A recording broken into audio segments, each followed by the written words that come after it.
Okay, cool, babe. I think that's about it. Oh, hang on a minute. Yeah. We're not going to be back in time for school pickup when we record the podcast on Tuesday. So I just wondered what your childcare sitch was. Well, like most people, I think it's a largely unreliable setup, genuinely just cobbled together between myself, Johnny, after school club. And do you remember that random woman I found on Yeah. Facebook? She seems really nice. So, yeah, probably her. What about you? Oh, we've got a Koru Kids after school nanny. You got a Koru what? A Koru Kids after school nanny. Twice a week, she picks the girls up from school, brings them home, feeds them, does their homework, and they're ready for bed by the time Jimmy and I get home. So we actually all like each other by the time it gets to bedtime. I think you're sounding a little bit smug there, Kat. Listen, I'm not a little bit smug. I'm very smug about it. Yeah, well, not all of us have got the old influencer cash, you know? Actually, it's really reasonable because it's part time. You just pay for the hours you need. It gives me some easier days, not always rushing around, and the girls love it. All right, give me the deets. Head to corukids.co.uk to learn more and use the code YNTOO for a free 3-hour nanny trial. It's very unnerving when the first conversation you're having of the entire day is being recorded to go out to gazillions of people around the world. Yeah. I'm manifesting the fuck out of this shit. We're here for it. Okay, let's go. Let's go. I've not got enough time for you to fuck around today.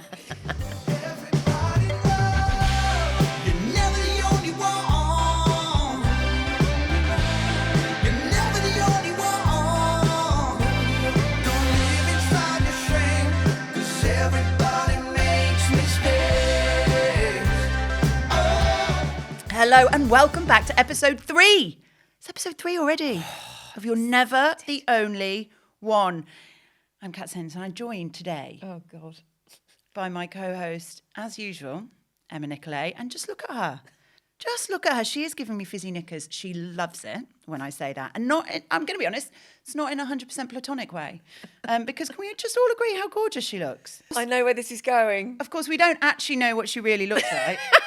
Neither her nor her husband, nor her kids, never seen her without makeup. So we don't know what she really looks like. But I'm very excited to welcome her. She's got full face makeup on. Next week she won't. We're going makeup free next week. Not going to happen. So I'm very excited to have you next to me today, Emma. Oh, are you really excited by the sounds of it with those fizzy knickers? And speaking of which, on today's episode, I'm honoured to be joined by Cat Sims, who, if her recent ad with Love Honey is anything to go by, has enough sex toys to start a very lucrative career on OnlyFans. Listen, I've always said, Yeah. if Instagram goes tits up tomorrow, I'm getting my feet on OnlyFans. Yeah, well, something. Feet in the baked beans. Cool shoes. Feet writing with your pen between your toes, writing men's names. Yeah. Apparently, gets them all going. Listen, mate, I've got all the tricks. I mean, you know, my history, we'll have to talk about this on another podcast, Yeah. is... Oh, of course! Yeah, you know, don't you? Sex TV. Not me personally. But yeah, there's a background there, so I've got some knowledge. We're going to get into that in another episode for sure. Yeah, but this week... This week, let's get going. It's now time for us to share our to-do list, or in my case, it's more of a what I'm not getting done list. Okay, I feel you. It's been a week. Is that because it's half term? No, because honestly, I haven't seen the kids. I haven't seen the kids. I haven't seen my husband, because you know how they say that, you know, they say something's like a bus, you wait ages for one and then two come along at the same time. Yeah. I feel a bit like that's my life at the moment. Like, work has been generally pretty steady all year, which is great. Very happy, very manageable. Excellent. In the last 2 weeks, Yeah. it's not been like 2 buses, I would say it's like 20. Oh. And rather than like getting on a bus, Yeah. I've just been fucking mown down. You're right. Yeah, that's how I feel. Jeez. And it's great. Like, obviously, I'm really grateful for the work. Yeah. And the money. Yeah. But I have to say, I think it is only my sobriety Yeah. that is helping me hold on to sanity. Really? Yeah. Yeah, I think I would have had a shit fit if I was still drinking. Really? Not if I was still drinking, but if I wasn't emotionally sober, I think I would have lost my But shit. the stuff that does keep you mentally sober, like the exercise and stuff like that, all on the back burner. Oh, that's all gone. Yeah. To be honest, and do you know what, I used to hate it when people say this, I couldn't do it without my husband. Jimmy, I could not do it without him. He hasn't been angry that I've not seen the kids. He's cooked every meal. He's entertained them. I haven't had to do anything when I finished working. He hasn't expected me to like pick it up. I'm like, I'm exhausted. He's like, go to bed. He has been a joy. A joy. He is getting a blowy this weekend. Oh my God, I'm so... I mean, he's not, obviously. Obviously, but, for podcast purposes. Yeah, for comedy purposes. I'm so envious because my husband couldn't be further from supportive. Honestly, like literally, we've moved this to a Tuesday. Yeah. So, there's reasons behind that. But the thing is, the after school shit on Tuesdays is hardcore. It's like pick up, dance, brownies. There's a lot of waiting in cars. There's a lot of, kind of logistics surrounding it. All I've asked him to do is just the school pickup, so I can get on the train back to Sussex from here, go straight from the station to, to pick up from the dance class. To do, honestly, you would think I said, can I have a kidney? Just the one. Can you birth a human? Would you mind? Yeah. But honestly, it was just too much for him. It's too much. Do you think he really doesn't want to help, or do you think he just does it like for bants? Do you know what it is? I think he thinks this is just a little kind of... Oh, he thinks it's a hobby. Oh, yeah, I think he thinks it's a bit of a vanity project. And he keeps using this phrase, Emma, I'm looking after the big ticket items here. Emma? Yeah. I can't Emma? even begin. Everybody listening to this right now, and I love Johnny. I want you to know I love Johnny, but Yeah. everybody listening to this right now is waving their red fucking flags. I'm looking after the high ticket item while you fanny around with your little vanity project. Oh, cute. Did he tap you on the head as well and say, have a lovely day? Yeah, ask me what for dinner. Yeah. Where his clean pants were. Oh, don't. Oh, don't. dear, Do you know- Johnny, I love you, but you've gone way down in my estimations now. Oh, don't. Do you want a Jimmy? Do you want a Jimmy? Do you want to swap a Jimmy for a Johnny? No. Johnny? No. Jimmy for a Johnny? You can keep your Johnny. Keep him. Anyway, what have you got on this week? I am the master of ball dropping this week. That's what she said. Sorry. I've got 2 different half terms happening. I've got one off for 2 weeks. So Yeah, that's savage. And as then well. another off for the second of that 2 weeks. So I can't do anything. God forbid I do anything with the first one that's interesting, exciting, or entertaining, because that just World War III ensues there with the second one, because she's like, that's not fair, I'm going to school, blah, blah, blah. So that's kind of been on the back burner, but I have had quite a lot of fun stuff for me to do. I've never been into London town as much. Did Johnny let you out? Oh, honestly, with a lot of arguments. But I've never been into London as much as I have since I moved to Sussex. Like when I lived in London, never went to anything, never got invited to anything. Now, it's been brilliant. I saw you. I did the red carpet thing with you. See, it feels like... Oh, Night Bitch. Just go Night Bitch. Oh, go and see that. I loved it. It was brilliant. It was. Surreal. Really fucking weird, but so brilliant. relatable. So relatable. Don't go if you have kind of young dependents and you're not, on rocky ground with your partner. If you're in the trenches. If you're in the trenches. If you're in the trenches of motherhood and your kids are under 3, arguably under 5, probably give it a couple of years till you're out the other side. Definitely, you need to be on very good terms. You need a Jimmy. Yeah, you've got a Johnny. Don't go to this. Don't go to this. Yeah. And I have to say, I'm getting better. You got me on the red carpet the first time. We went to that Disney thing. You weren't happy about that, were you? I was quivering. Yeah. I had See, the weird lip thing, when you try to smile. How many things do I say, let's do this, and you go, I'm not doing it? Yeah. And then you do it, and you're like, actually, it was quite fun. Yeah. Bit like not wearing makeup for an episode. Not going to happen. But yeah, no, I was really pleased. I was quite happy with the pictures as well. Like, the Getty pictures. Because that's what we do if it's wanky, isn't it? It's wanky. That's what it's done I for. missed the picture wall red carpet at Night Bitch. Oh no. It was a bit early. And then I felt a bit wanky because of course that's why we go. Otherwise, it's just fucking going to the cinema. And it is really wanky, but it's great for content and it helps them. And it's all whatever. Basically, it's so you can put it on your Instagram page so people think you're with the wanky better Getty that you sign are on it. Better than you are. It's purely a narcissistic, ego inflating exercise, but you do get to watch a good movie. Yeah. So, and I'm a big movie buff. Yeah, you are. So you did a great review of it, by the way. Thanks, darling. Yeah. So you went to the red Yeah, I carpet? went to that. That was great. Was that only last week? Yeah, it's crazy, isn't it? And then I was back in London again, and I took Johnny's mum, like my mother-in-law, who I get on really well with, who unfortunately has got this degenerative eye disease. So It's like a support circle for you and his mum. Yeah. Women in Johnny's life. It is. The two of you. It is. It's great. We can bitch about them together.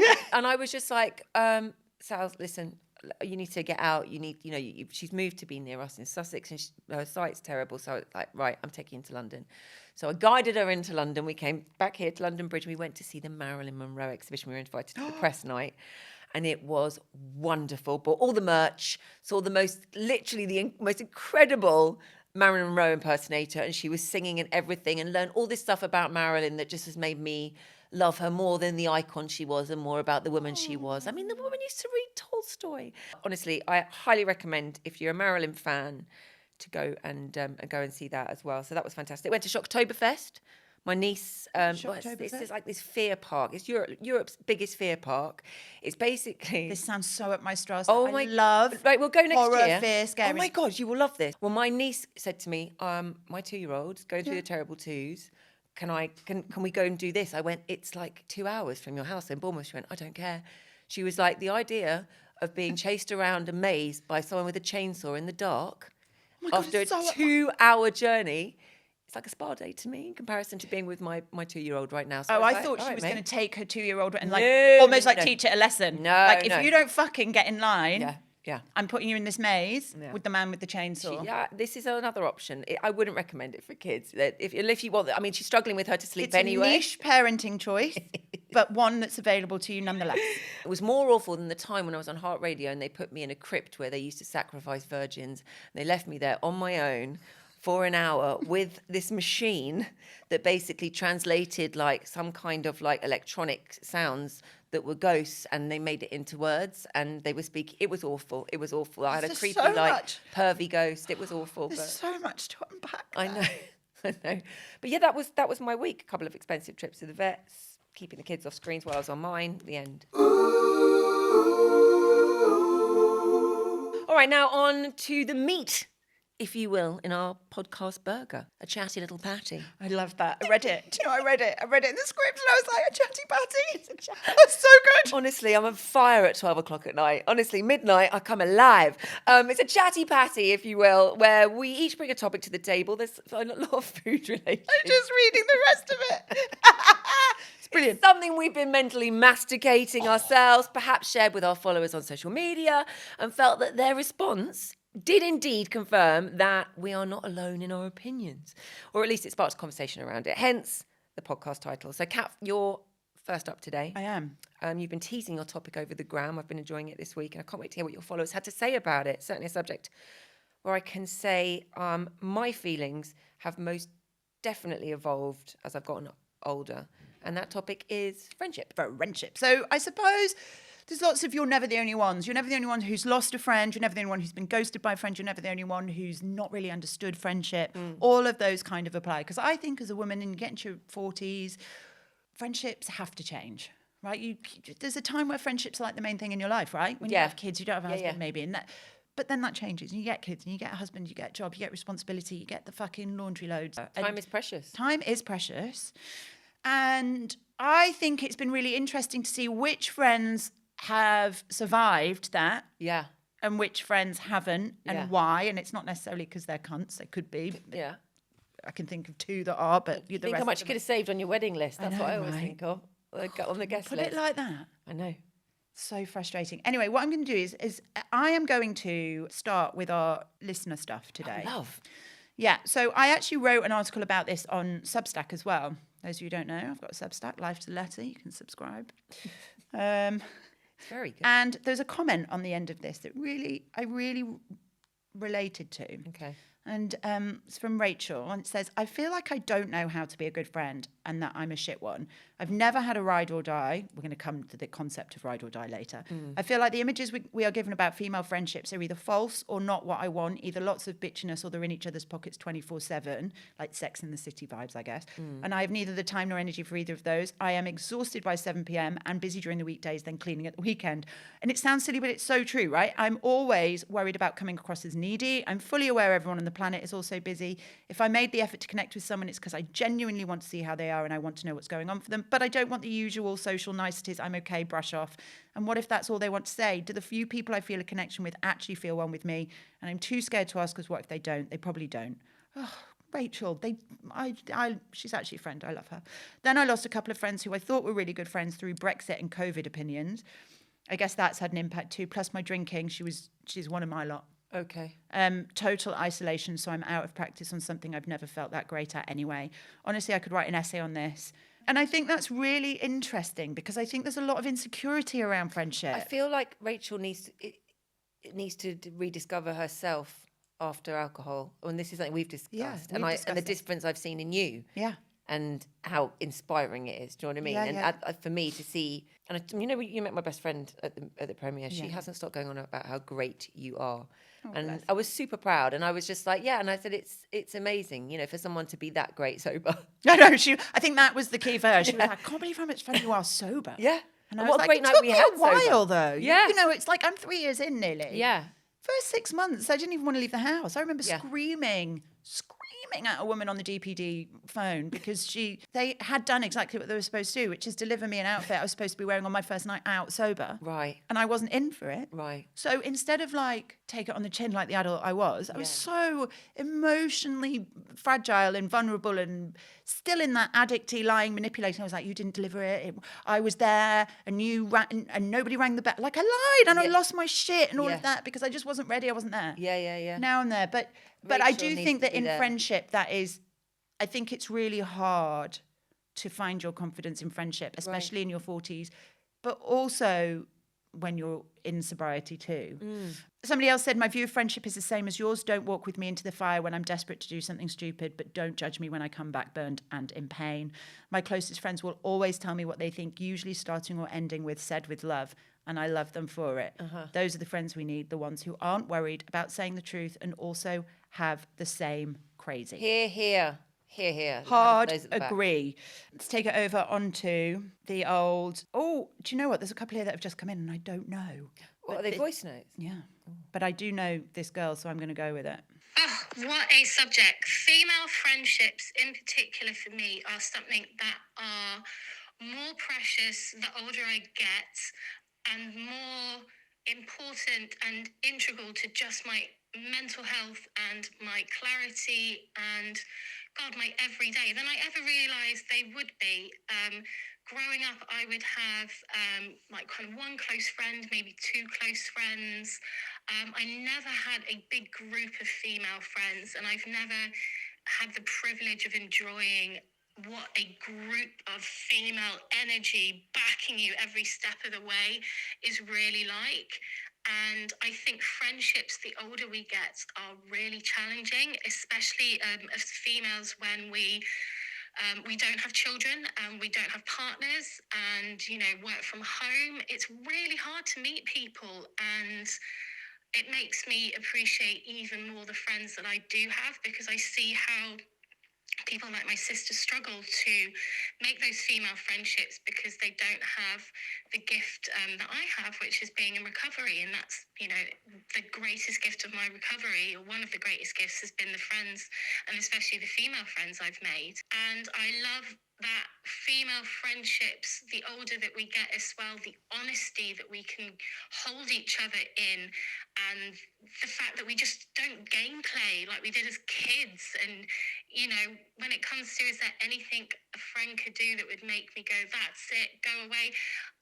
I feel like now I'm older and now I've learnt boundaries, like with female friendships, it would be really, really tough to ever kind of cross that line, because we just have such open honesty and just such genuine love and care for each other, that even when I have been let down by a female friend, for example, in the last kind of 3 years since getting sober, the best thing is, like, we talk about it. I'm going to end it there, because what I love about that, and I know that this isn't about sobriety, I really know that, but that is such a sober fucking message. Do you know, it's selling recovery to me so much. And that is all recovery. And I think people think that sobriety is not drinking. It's like, it's just not that. Sobriety is all the stuff that you learn how to fucking deal with life on life Honestly, terms. it's incredible, Kat. And I don't think you'll find many people, and I'm not saying it's about the drink at this point, because it isn't. I think people who can moderate drink and drink like a responsible adult, I can't, can also get emotionally sober. But that emotional sobriety, you just see it coming through in fucking waves. Now, it's into being introspective. I think it forces you to be introspective, which people don't often want to do. And life is so busy, it's hard to find the time to do it, to do the work. I think friendship, especially as you get older, in fact, friendship in general, and I see it with my kids, if you are so focused on what the other person has done or not done or has said or hasn't said or whatever, that friendship's never going to work. You're always going to find that you fall out with people. And I think what sobriety teaches me and Shell and everybody else is that the only thing I can control is myself. and my own actions and reactions. And in any kind of relationship, no matter how wrong I think I am, no, how wronged I've been, sorry, or how badly the other person's behaved, I have a part in it. And I have to, that's the only thing I can focus on. I can't go, well, you did this, you did this, you did this. I have to go, okay, I didn't handle that well. Or I could have spoken to you about that sooner. Or, you know, whatever it is. When you come at it like that, with an I conversation, you're not going to have the same fight. Yeah. I mean, it's a bit like kind of posting online that someone who has anxiety around, you know, being makeup free is going to go makeup free without talking to them first, isn't it? No, but we did talk about it. Kind of example. We did talk about it. I just think you thought it was going to be a topic. Yeah. But actually, quite a big thing. I was clear on I'm it not myself happy is with that you I about said it. we were going to go makeup free. I'm not happy about. I know you're I'm not happy. I'm not ready. This one's a really interesting one, and I'd love to know your thoughts on this particular. In fact, everybody listening, this is from Sally, who is at Girl on a Bench. Hi, Kat. It's Sally from Girl on a Bench. So, I had a lovely best friend at school, high school, age 12. We were absolutely, you know, thick as thieves, and I thought the world of her and loved her to pieces. And then she met a fella, and she was getting married. Now, I think she was probably about 31, 32, 12, maybe 13 years ago. When she was getting married, she wanted me to be her matron of honour, and she basically sent a set of rules. Now, I thought she was joking at the first read, and she sent me some shoes and everything, and probably around 4 weeks before the wedding, she sent me another message because she'd seen on Facebook or somewhere that I was getting another tattoo, and she sent me a text message to say that could I not have the tattoo, which I was a bit dumbfounded at, because she's known me all my life. I've had tattoos from age 18. And her brother has absolutely covered with tattoos. So she said, could I not have the tattoo? And the ones that I'd got on my arm, lower arm and wrist, that those would be airbrushed out on all the wedding photographs. Bridezilla. Yep. As you can imagine, my head fell off. I was, upset. I was angry. I was disappointed. Anyway, I mulled it over, and I just said, I can't be a bridesmaid. You've known me with tattoos. You've known me without. I thought we were closer than that. And what difference does it make? And it really, really, really, really, really annoyed me. So I posted the shoes back with a little note to say, really sorry. I can't be there on your day, and I'm just really upset that it's had to come to this.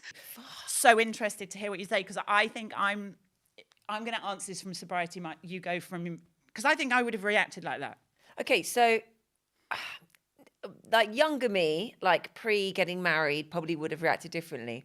I think something happens, a madness happens around your wedding, and when you're the bride. Yeah, when you're the bride, the whole bridezilla thing, and maybe she felt like, as her friend, that she could ask her that this is important to me, but could, and I know it's a big ask, but it's just, I've got this idea. She could have said, I've got this idea in my head that, and this is how the image I want of the wedding, and would you mind? And, I love you, but it didn't sound like it kind of. It didn't sound like she delivered it in a particularly sensitive. Well, the fact that she sent it in a message, didn't she? And a set of rules. You see, I get mad. You see, this is when I get cross. Like, I'm probably going to message you. But stuff gets misconstrued all the time. I know it does. And I think this is where I get a little bit like, I need my friends to give me the benefit of the doubt. Right. Like if I've sent a message. Yeah. Because I hate the phone, or because I'm I'm busy. This happened actually very recently with a family member where I sent a message in an emergency, and that family member was really cross that I hadn't called, and like shouted and screamed down the phone at me. Yeah.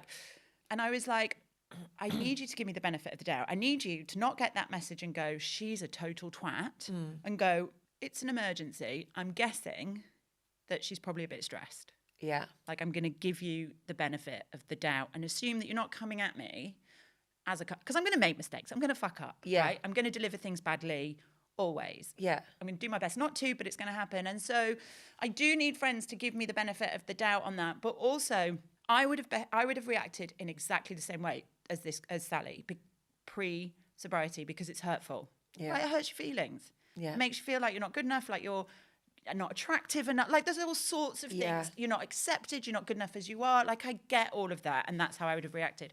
In sobriety, I would have called somebody, and they would have said, "It's not really about you, though, is it?"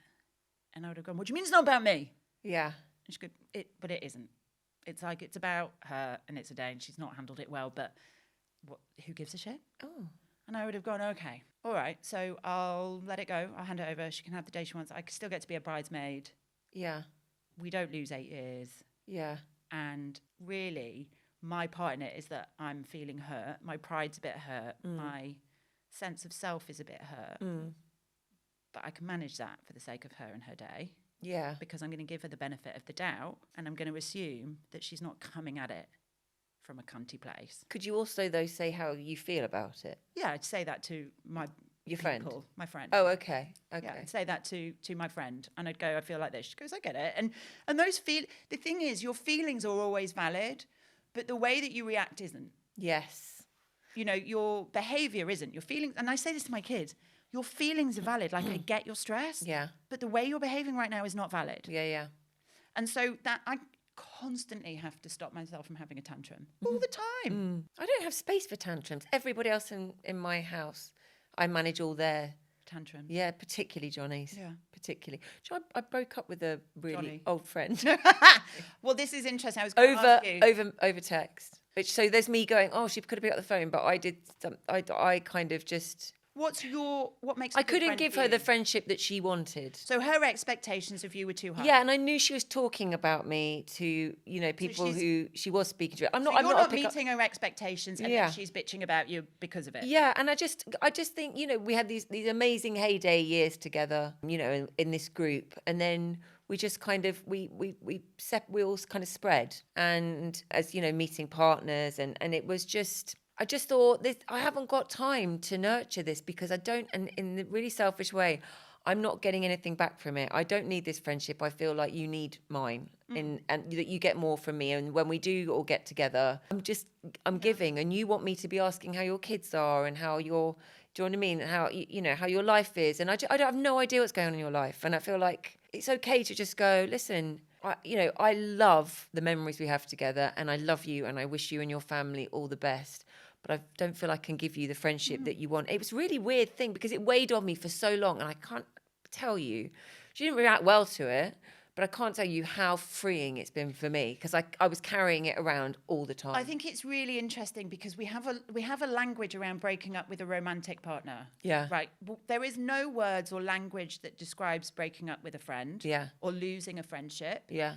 And so it's almost something we don't really talk about because of that. Yeah. And I had a friend completely ghost me. And I have to say, I mean, there was a lot tied up in it. I can tell you the very sad story, but essentially it started with me getting really shit-faced. Yeah. I got really shit-faced, ended up being assaulted by somebody who was a family friend of hers. Oh, God. And when I spoke up, Yeah. it was sort of received as either you, I don't think it was that you're lying. That you but were it was culpable. Your fault, you were culpable. Yeah. And, I have to take a certain amount of responsibility for my part in all of that stuff. And we'll get into that's a whole different thing. But she, off the back of that, uninvited me from her wedding. Oh, wow. And said, with the thing said, he will be there and I don't want you to cause drama. Now, listen, it's really savage, but she's not wrong. I was causing drama. Yeah. And when I was drinking, I caused drama. Okay. That was what I did. It's Right. what addicts do. We drink, we cause drama. It's never calm around an addict. Okay. So she wasn't wrong, but it was pretty savage. And then I never heard from her again. I would text her and I would say, is everything okay? Like, I'd love to meet for a coffee. Like, we've got a lot to talk about. Congratulations on your wedding. After being sober, message her? Yes. And she did get back to me. So we're talking about 8 years later. Right. And she said, I never ghosted you. We just grew apart. That's what happens in friendships. And I thought, wow, now I'm being gaslit. And at that point I was like, okay, I find peace. I don't hate her. I think she's a wonderful Yeah, but you're human like, I being. don't need that. She was in a very difficult situation, and I get it. Nobody knows how to handle that stuff. It was messy. It was ugly.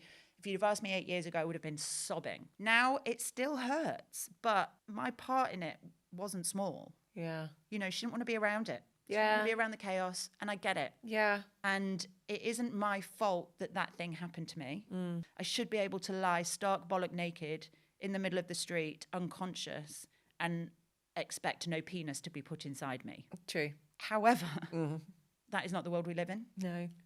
And I have to accept the world the way it is and not the way I want it to be. And so for the same reason that I lock my doors at night and that everybody locks their doors at night, because we know that there are wankers out there who otherwise will come in and steal our shit. Wouldn't it be nice if we could just leave our doors open? Yeah. We can't, because that's not the way the world is. Yeah. I cannot be drunk or in blackout because the world is not safe enough for me to be in that situation. Yeah. Like it or not, that is the case. So it's not my fault that that happened, but it is now my responsibility to keep myself safe. And I do that through sobriety. Those things don't happen to me. They can happen to you in sobriety. Absolutely, they can. You don't have to be drunk for those things to happen to you. Yeah. But my experience is that it is far less likely if I am not drunk. And it's not victim blame. I'm talking about my own experience. Yeah, yeah. It's not blaming, but my responsibility now is different. So she ghosted me, and I'll probably never see her again. And I loved her. Would you have back then called her your ride or die? No, my dad taught me you should never have a best friend. We Wow. tell our girls. Okay. We tell our girls we don't use best friends. Okay. 'Cause it's really exclusionary. Yeah. It really makes people feel left out. Oh, this is my best friend. Yeah. You know what girls? Oh, it's my best friend. Yeah, yeah. All the other girls feel like shit. We don't do best friends. We're friends with everybody. Oh, all of my friends are my best friends. Well, there I is just that call as them- well. I just call them all best friends. Either no best friends or all best friends. Do you know what I mean? I think that's Yeah. because I think we are so brainwashed to pit each other against each other in whether it's fucking beauty or makeup or friends or whatever it is, brides and bridesmaids. We are so programmed to fight amongst ourselves. Yeah. Talk to Absolutely me about Ride or Die. Oh, I think it's absolute bullshit. Thelma and Louise, worst fucking movie in the world. Apart from Brad Pitt, obviously the bit with the hair dryer. That's why I watched Thelma and Louise. The rest of it, Yeah. what a load of fucking nonsense. Right. It is literal. It is the. Okay. You know when your mum said, "Oh, if she jumped off a cliff, would you follow her?" And you went, "No, obviously not." Yeah. Thelma and Louise, yeah, but literally jump off a fucking cliff. It was together. like they were telling us as kids, if you wouldn't do this for your best mate, then that's not real friendship. Yeah. And No, I that's would have pulled. bullshit. I would have pulled one of them aside. I can never remember which one's Thelma and which one's Louise, but whichever one, I would have pulled her aside and said, "Fucking sort your shit out.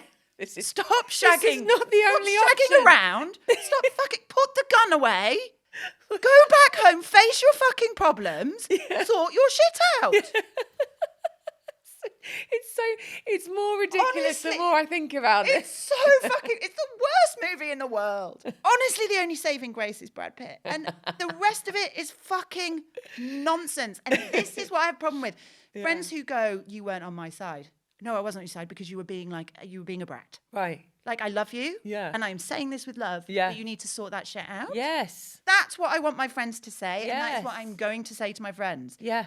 If you do not like that, no hard fucking feelings. Yes. But I am not your person. Yeah, you want that person in the change room that goes, "Mate, that no, don't. Yes. Don't wear that." I mean, on the very basic level, Yeah, but yeah. on the big levels, I On the want big level, somebody yeah. to say. Yeah.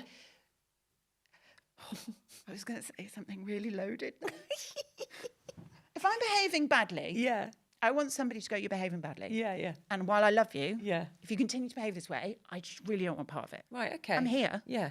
I'm here for when you. But that's how much I care about it. That's how much I care about you, because Yeah. I'm not going to get into the drama. Yeah. That's it. I can see this is a big one for you, isn't it? Yeah, well. Well, it is, because I just, like when you think about the time that we have in our life to give to friends. Yes. I do not have time. If you can't handle your own shit, Uh-huh. if you can't handle being told that you need to handle your own shit Yeah. in a really loving fucking way. Yeah. Like, I will hold your hand, I will hug you, I'll wipe the snot from your face, but I will tell you it is your responsibility to handle your shit. What's the worst thing someone could do to stop you like being friends with them? Shag Jimmy. No. Honestly, it would take a fucking job off my list. One less thing on my plate. No. Honestly, I think it's that. I think it's the drama. I think it's like, Really? and women in their 40s Yeah. living in chaos and drama. Yeah. It's just not fun or attractive or enjoyable or any of those things. I live for a But you peaceful know what life. I'm like? I'm like... You're not I wanna- drama. No, but I want to help people Oh, that yeah, are drama. yeah, That's... you need some fucking boundaries. I need some bounds. I need a heart and you need some boundaries. I mean, I am aware that, like, I'm dressed in black. It is the colour of my soul at times. But I have to be really ruthless because if I let that shit in, the addict in me, which is not nice, which is lying and manipulative and mean and unkind and it comes out to play and nobody has a nice time. Right. So if anybody triggers that drama, no. Right. So there are certain people that I am happily distancing myself from. Okay. I wish them nothing but love and good vibes, but I am not getting in the ring. Fair enough. Is that all you have to say on the matter? Yeah, pretty much. All right, well, that's your take on friendships. But what did the hoi polloi of London have to say when we took this topic to the street? Let's find out. Yes. What do you understand by the term a ride or die friend? Oh, someone you wouldn't even hesitate to ask them, especially people you haven't spoken to in a few years. Like, you know, friends you've always had, but may not be in like daily contact. Like I'm from Ireland, so there's lots of friends at home that you wouldn't see all the time, but you'd know if you gave them a call that, you know, they're going to be there for you. What is there, if anything, that would make you go, I can't be friends with you anymore? Like, what sort of thing would they have to do for you to go, right, that's it, I'm done? Oh, if you couldn't trust them. Okay, so if they betrayed you. Yeah, absolutely. On this week's episode, we're talking about friendship, female friendship in particular. What would you say that you love about her as a friend? I suppose it was cemented at a time when I was really in a very bad way, and Kim got it. She just got it. How long have you been friends for? Is it 4 years? 3 or 4 years. We met in the changing room at the swimming pool. Up the road. Oh my God. We're both big swimmers. We are changing room friends and swim buddies, but more than that. Yeah. And Gretchen's you just clicked. Yeah. Do you think it's unusual as an adult to find? Do you think it's harder as you get older to I think find it's friends? rare. I think it's Yeah. rare, and I think you kind of have your life set out, and it's more exceptional. But I think all the sweeter when you find it, because it is more unusual. Less drama. For sure. Yeah. But also, it's like, I think it's at any age it's possible to recognize a friend when you meet somebody. It took us about an hour to get out of the changing room the day we met, because we just kept. And one more thing. Yeah. I love that. How it all started. It's such an important thing, isn't it? A female friendship. I mean, I can't imagine life without it. Okay, interesting stuff. Right, Emma. Yeah. I'm excited about yours. We are now. Did you say, am I excited? You said you're I excited. said, I'm excited about your topic. Oh, don't be. Don't be. Wow, Don't be. sell it. I'm really trying. I was putting my notes together, you know, like sorry, two. I'm really ADHD. I've got to shift around. No I'm not worry. comfortable. It's all right. I won't be able to stand up after this. My legs gone completely dead. Also, you've got a runny bum. Can you not talk about my runny bum, please? Especially not with Tank in the room. It's embarrassing. Tank doesn't want to hear about your runny bum. Sorry, Tank. Sorry. Okay, just saying the combination with being over-caffeinated is not a good thing. I just had dodgy stir-fry and we'll leave it at that. Okay, right. I am really trying not to sound like a moany bar humbug bitch here, but the thing is, I don't know if it's my age, but I am just over all You this. look like a humbug. I look, it's my Beetlejuice jacket. I thought because we're around You Halloween. look fit though. And I'll come to this, thanks, mate. I'm over the seasonal pressure that comes with all these events that run through the year. I literally feel like, you know, Easter hampers, Christmas Eve boxes. Have you heard the Halloween latest? Patches. Don't talk to me about pumpkin patches. Have you heard the latest? No, tell me. Halloween boo boxes. Boo fucking boxes. Which one of you cunts came up with that? Because that is honestly. What's a boo box? Okay, what's a Christmas? Do you do Christmas Eve? I bet you do pajamas on Christmas Eve. No, I used to. I don't more. I mean, I've my kids scratched have that. got enough pajamas. Why am I going to get them just Christmas style pajamas Yeah, to no. wear? Yeah. What for? Well, I give it on So- Christmas Eve, so they just wear it. What for those few days, and then what into January? That's weird. And then doesn't fit them the next year. I mean, luckily, you know, I've got And then two they've girls. got They Christmas pass it jammies down. in July, and Yeah, that annoys me even more. Exactly. I'm like, no, we're so out. And they're going to get a shitload of presents, you know, which again, you know, is another story. But they're going to get presents on Christmas Day. So why are we giving them now a Christmas Eve box? And now what we're doing So what's a boo box? It's basically a box packed full of Halloween autumnal themed shit, which probably most ends up in some charity shop. You know, what just happened to like a toffee apple, a costume made from a sheet and a bin bag, and a bit of fucking trick or treating? candy floss. Yeah. What? Like seriously? No, I see all these people go to pumpkin patches because obviously Instagram. Yeah. My kids were little, I took them to pumpkin patches. Yeah. There was nothing more boring for a kid than a pumpkin patch. No. Literally, there's literally fucking nothing to do. Quick, pictures of kids and vegetables. Let's get a picture of kids on vegetables and put it on our gram. You know, because It's way more fun to go to the fucking supermarket. Give them I play supermarket sweep with the kids. Fun. Fucking go find this stuff, and they bring it Yes. back, and then I'm like, really sorry, we're not going to buy any of this stuff, but it kept the kids entertained. So do you mind if you put it back? They're like, no, it's fine, I get it. I just Pumpkin bribe them. patch, I can't think of anything. I just bribe them. Do you know, I read a statistic this week. Listen to this. In the last 10 years, our Halloween spending in the UK has quadrupled. How much do you think, Cat Sims, that Brits spent on Halloween in the UK, right, last year, in 2023? How much do you think was spent? I mean, 4 billion. Oh, okay, that's a bit All right. overzealous. I mean, I went high because I was like, okay, let me try again. I don't know, 1 billion. Yes, it is. It's over £1 billion. And do you know what people are buying? 43% of us apparently are buying Halloween gifts. Halloween gifts. Like, who wants? What do you get? I mean, this is, I was thinking, so then I started Googling, Halloween gifts, what is it? Do you want a Halloween themed mug? No. For the rest of the year? For that one night, you could have a nice Halloween mug, which then, for the rest of the year, like the rest of the 394 days in the year, you've got to find space in your cupboard for. Yeah. Like, it's bad enough that I've got to deal with the Christmas shit that comes home from school. I have got one from every year now, and because I am so pathetic, I can't throw them away, because she made that when she was 4, she made that when she was 5, you know, so now I have this collection of Christmas fucking mugs, which I don't like, because I'm quite particular about the mugs that I drink out of. Well, we know. Right? Between the fucking knives and the forks and the I'm not sure. So they have their own box in the garage, just taking up space. That's the other thing. Where's everyone putting all these decorations they're spending money on? And don't get me. You've got a fucking massive house. And you don't have the space. I don't have the space for it. I don't have the space for it. And don't get me started on the birthday parties. All right. I just feel like this is my year. Like, this is how it works for me for the year. Okay. So let's say Halloween, right? If I had Halloween, that's now a build up to that. From like the end of the summer holidays. It is the end of the summer holidays. Before they go back to school, the kids are talking about it. They go back into school. The shops, they're fueling the proverbial flame. Do you know what I mean? TK Maxx is the worst. Oh my God. HomeSense TK Maxx. Yes. Who is buying Halloween bedding and cushions? Oh my God. And fucking who is doing it? Who's got the money? Who's got the money? There's Halloween bath mat. Yes, Who yes, is yes. going? Yes. Who is going? Fuck. Halloween will just be perfect this year if I can get those bath mats out. Where are you storing all this shit?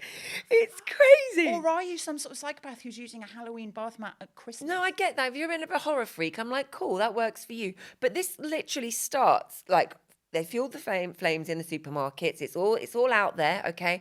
And then just as the embers start to peter out, do you know what I mean? Your pumpkin's barely decomposing. And hey, guys, guess what? It's Christmas, you know, and you're like, you've even forgotten bonfire night. Mate, I know. Oh. I know. I mean, what that? Bonfire night for our American listeners is where we celebrate Parliament getting blown up. Yeah. We burn. It's weird on We don't. reflection, Apparently, isn't it? though, now we don't burn a guy. Hardly anyone burns a guy You're not anymore. allowed to burn a guy. They don't even have bonfires anymore.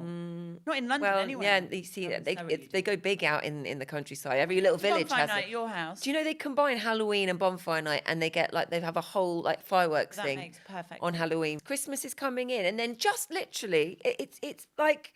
It's barely over. You know, they're kind of, your Christmas tree has not even reached the wood chipper yet. You're still finding pine needles in places where pine needles shouldn't be. And then they're on to Easter. And then it's like, where are we going? Oh, this is the size egg I want. Where are we going for an Easter egg hunt? Oh, we've got the Easter egg school disco. We've got the, all this kind of shit. And then that's finished. And then for me, I've got the birthdays. And the birthdays come up and they're telling me, I'd really like this birthday. And and it's this anxiety. And then the birthdays are over. And guess what?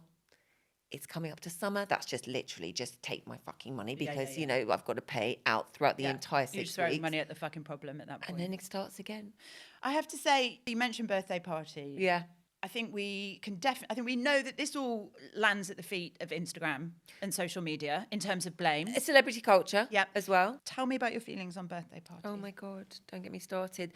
Like these massive piles of expensive presents that people are just taking pictures of, and putting on the Instagram, or the Facebook or whatever. And apparently a survey recently said that an average child's birthday party costs a whopping £524. That's for decorations, venue hire, food, gift bags, entertainment. New parents are even spending like over £200 on a first birthday, right? Party for this thing that's like either sleeping, shitting, crying, just being passed around. I mean, it's utterly ridiculous. They're personalised cakes and all this kind of shit, and it's just. And this is coming from someone. This used to be my business. I used to be a party entertainer. I had a personalised party business. Party entertainer. I used to rock up as Elsa. A lot coming out today.